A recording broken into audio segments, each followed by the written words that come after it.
Hi favorite family, welcome back. If you're here for the first time, my name is Clarice and I'm the creator of Favorite Stationery. And so today I am here to tell you, stop announcing what God told you to build.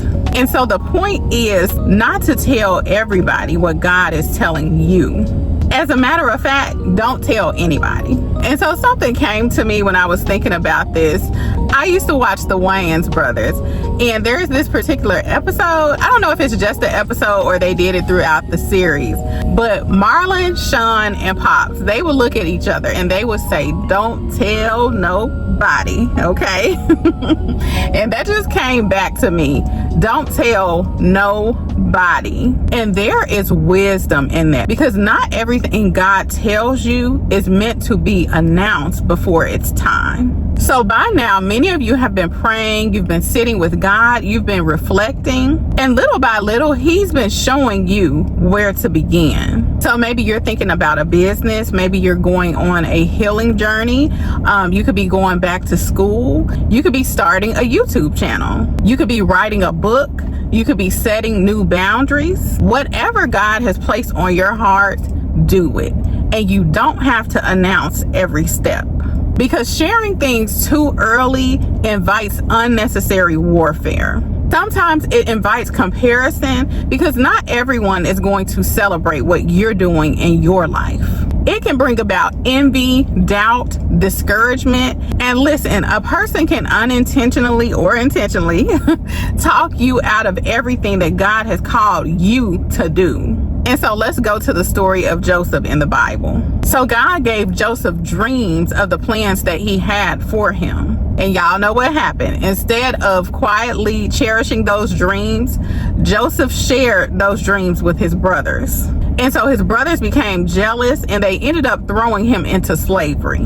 Now Joseph's dreams still came to plan, because God's plans cannot be stopped. However, you can invite unnecessary warfare in your life. And so sometimes wisdom isn't just knowing exactly what to say, but it's knowing what to keep to yourself until the time is right. Listen, I have been so intentional about this in my life, because I don't have time for the sabotage, okay? I had several chapters written in my book before my husband even knew about it, okay? When God tells me to do something, I am going to do it. I am working on it. And so I had several chapters written before anybody ever knew about it.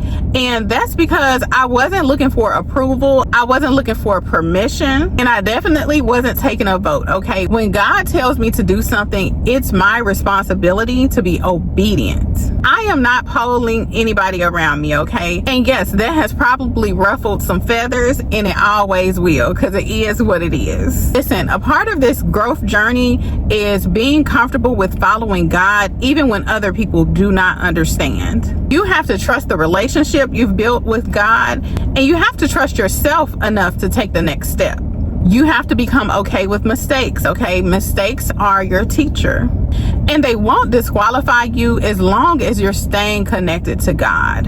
And so that means reading His word, praying, seeking wisdom, and acting on what He placed in your heart. So if no one has told you, you're moving in the right direction. Stop spending so much energy worrying about what other people think. Ask yourself this honestly: do I have a people-pleasing problem? And I'm asking you because I did, and I had to recover from it. But one of the greatest things I learned was this: everyone does not need access to what He's growing inside of you. And even things like when you're in therapy, of course, you go in with an open heart, you receive wisdom, you accept accountability, you learn, you grow. But your therapist does not need to know every single thing that God is doing in your life, because their role is to help guide and support you. But God's role is to direct your purpose. So we have to use wisdom and discernment and understand that not everything needs an audience. And listen, this can include your mama, your daddy, okay? It doesn't matter. This can include people that you genuinely love. People with the best intentions can project their fears onto your calling. Listen, if someone becomes upset because you're not explaining every move you make, that is a problem, and it's something worthy of paying attention to. Healthy people do not require constant access to your purpose. They respect your boundaries.